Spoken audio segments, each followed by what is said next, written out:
Hello friends, आप सभी का एनसीईआरटी विद रोहित में हार्दिक हार्दिक स्वागत है।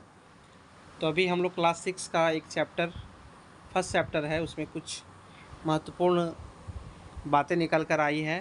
तो आइए हम लोग देखते हैं। ये है इतिहास और तिथियां।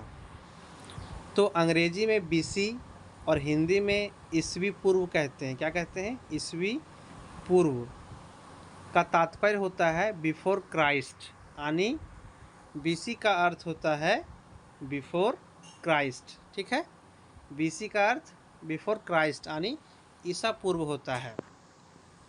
तो यहाँ लिखा है कि कभी कभी तुम तिथियों से पहले एडी हिंदी लगाते हैं ना, जैसे 1290 लिखा हुआ है और यहाँ इसके पहले हम लगा देंगे एडी, तो इसका मतलब होता है ईस्वी।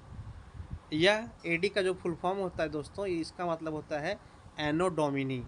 ठीक है, यानी बीसी का याद रखना है बिफोर क्राइस्ट, एडी का एनो डोमिनी होता है, जो कि दो लैटिन शब्दों से बना होता है। ठीक है, दो लैटिन शब्दों से बना होता है और इसका तात्पर्य ईसा मसीह के जन्म से पूर्व है, यानी ईस्वी पूर्व मतलब ईसा मसीह के जन्म से पूर्व होता है।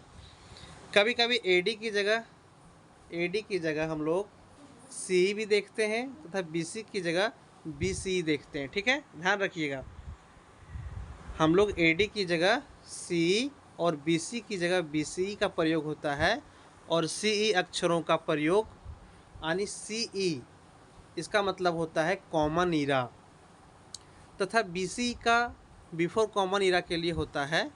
हम इन शब्दों का प्रयोग इसलिए करते हैं क्योंकि विश्व के अधिकांश देशों में अब इस कैलेंडर का प्रयोग सामान्य हो गया है और भारत में तिथियों के इस रूप का प्रयोग लगभग 200 वर्ष पूर्व आरंभ हुआ था। कभी कभी अंग्रेजी के बीपी अक्षरों का प्रयोग होता है। क्या होता है? बीपी, और जिसका तात्पर्य होता है बिफोर प्रेजेंट, यानी वर्तमान से पहले। तो अब हम लोग पृष्ठ 3 पर दो तिथियां हैं, उनका पता लगाओ। इनके लिए तुम किस अक्षर समूह का प्रयोग करोगी। तो इसी तरह से हम लोग डेली कुछ कुछ फैक्ट्स देखेंगे और नए नए चीज़ों को समझेंगे जो हमारे सभी एग्ज़ाम्स के लिए काफ़ी महत्वपूर्ण होगा। तो आइए मिलते हैं अगले वीडियो में। Thank you.